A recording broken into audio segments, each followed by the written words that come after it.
बेटे तेरे पास एक ही कमी है, इन सारे के सारे क्रिया कर्तव्य के साथ साथ में मन क्यों नहीं लगाया रहता? जब भी चीज़ों को चढ़ाया करे तो अपना मन लगा दिया कर, मन को लगा दिया कर। इसके लिए इन्हीं वस्तुओं के साथ साथ में जो शिक्षण दिया हुआ है, क्या शिक्षण दिया हुआ है? 5 चीज़ें जो पंचोपचार की हैं, जब इसमें से एक चीज़ चढ़ाया करे तो अपने विचारों को वस्तुओं के साथ साथ में उसी तरीके से लगा दिया कर जिसका कि शिक्षण के लिए उसका आधार बनाया गया है।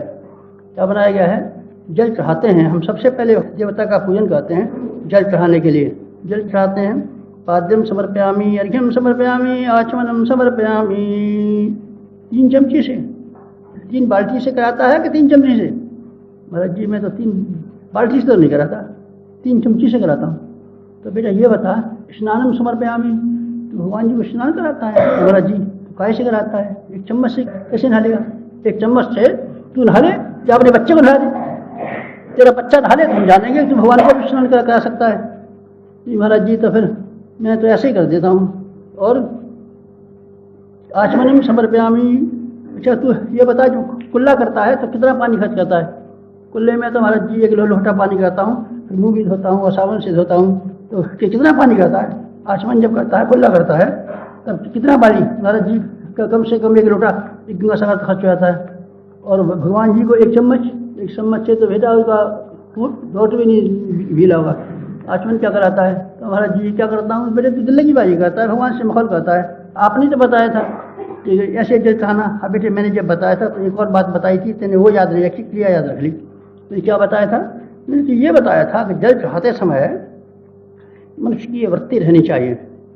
क्या वृत्ति रहनी चाहिए? कि हम आपको समर्पण करेंगे। देवता से मांगना मत, आपको हम समर्पण करेंगे, आपको हम देंगे। देवता इसलिए देवता हैं, उन्होंने भगवान को दिया है। और तुझे भी देवता की कृपा प्राप्त करने के लिए देने की वृत्ति सीखनी पड़ेगी। देने की वृत्ति जब तक तेरे अंदर नहीं आएगी, कोई देवता तेरे ऊपर कृपा नहीं कर सकता। देने की वृत्ति का अर्थ यह है कि हम जो जल चढ़ाते हैं उसके पीछे हम भगवान को यह आश्वासन दिलाते हैं कि हमारी पसीने की बूंदें, हमारी श्रम की बूंदें, हमारा मेहनत, हमारा वक्त और हमारा समय आपके कामों के लिए लगा करेगा। हम बार बार विचार करते रहते हैं जल चढ़ाते समय अपना श्रम अर्थात पसीने की बूंदें, अर्थात मेहनत माने पसीने की बूंदें। जल जो है प्रतीक है कि बेटे हमारी मशक्कत का प्रतीक है, हमारी मेहनत का प्रतीक है, हमारी पसीने का प्रतीक है, अपने समय का एक हिस्सा है भगवान का के लिए, समाज के लिए, देश के लिए, धर्म के लिए, संस्कृति के लिए, अर्थात भगवान के लिए। भगवान कोई व्यक्ति नहीं है, अब ध्यान रखें। भगवान के लिए हम देते हैं। कहाँ है क्या भगवान? नहीं साहब मंदिर में बैठा हुआ है, मंदिर में तो खिलौना बैठा हुआ है, भगवान नहीं है वो। भगवान कहाँ है? श्रेष्ठताओं के रूप में, श्रेष्ठ ऊंचे समाज के रूप में ये भगवान विराट रूप भगवान को दिखाया था। सारे का सारा समाज ये भगवान का रूप है। समाज की सेवा के लिए, लोकहित के लिए, लोक मंगल के लिए जो तू पसीना बहाता है, श्रमदान करता है, वास्तव में ये जल चढ़ाना उसका प्रतीक। अर्थात निराकार भगवान बेटे श्रेष्ठ विचारणाओं के रूप में, आदर्शों के रूप में, सिद्धांतों के रूप में भगवान है। व्यक्ति नहीं है, फिर याद रखना। तो व्यक्ति नहीं है, फिर याद रख। भगवान कोई व्यक्ति नहीं है, फिर याद रख। तो महाराज जी व्यक्ति हमने बना रखा है बेटे, वो तो ध्यान के लिए बना रखा है। हमको ध्यान करने के लिए किसी न किसी चीज़ पर अपना ध्यान एकाग्र करना पड़ता है। इसीलिए ध्यान को एकाग्र करने के लिए हम कोई न कोई शक्ल बना लेते हैं, और शक्ल ही नहीं बनाते, उससे रिश्तेदारी भी कायम कर लेते हैं। जबकि भगवान कोई किसी का रिश्तेदार नहीं है, बिजली किसी की रिश्तेदार नहीं है। नहीं महाराज जी भगवान रिश्तेदार, हाँ बेटे रिश्तेदार बनाने पड़ते हैं ताकि हमारा मनुष्य लगा रहे। ध्यान की एकाग्रता के लिए, मन की चंचलता को दूर करने के लिए, मन को भगवान की वृत्ति में लगाने के लिए हम कोई किसी रूप की कल्पना करते हैं। कल्पना करते हैं, कल्पना करने के पश्चात उसमें अपना मन लगाए रहते हैं। ये मन को एकाग्र करने का तरीका है। असल में भगवान नहीं बेटे, असल में भगवान होता तो इतने तरह के देवी देवता अगर दुनिया में होते तो आपस में मारकाट फैल जाती, लड़ाई झगड़ा हो जाता, मुकदमेबाजी खड़ी हो जाती और फौजदारी खड़ी हो जाती। ये संतोषी माता और काली माता है। काली माता कहती अच्छा हमारा चेला ले गई झपट के संतोषी माता, अच्छा संतोषी माता के बाल उखाड़ूंगी। और संतोषी माता ने कल तक शुक्र के दिन खाता था वो चनागुड़ और खटाई मिठाई नहीं खाता था, अब नवरात्रि में चंडी की पूजा करने लगा।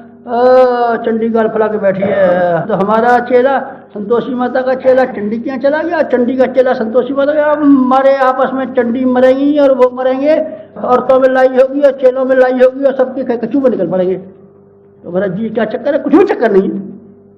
भगवान दुनिया में एक है। और जो अनेक तरह के देवी देवता ये बेटे कल्पना है। कल्पना न होते इतने तरह के कैसे हो जाते हैं? तुम ये पूछता हूँ तुझे।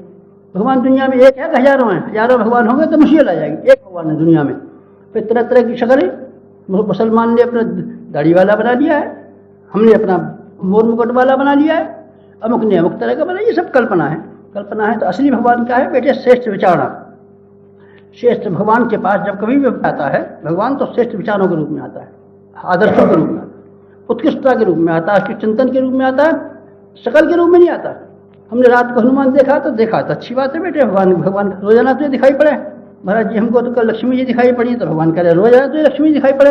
लक्ष्मी जी तो दिखाई पड़ी थी, कुछ रुपया पैसा देंगे नहीं देंगे? नहीं महाराज जी लक्ष्मी जी दिखाई पड़ी है, कुछ देने बात नहीं है बेटे, ख्वाब देख लिया है तेने।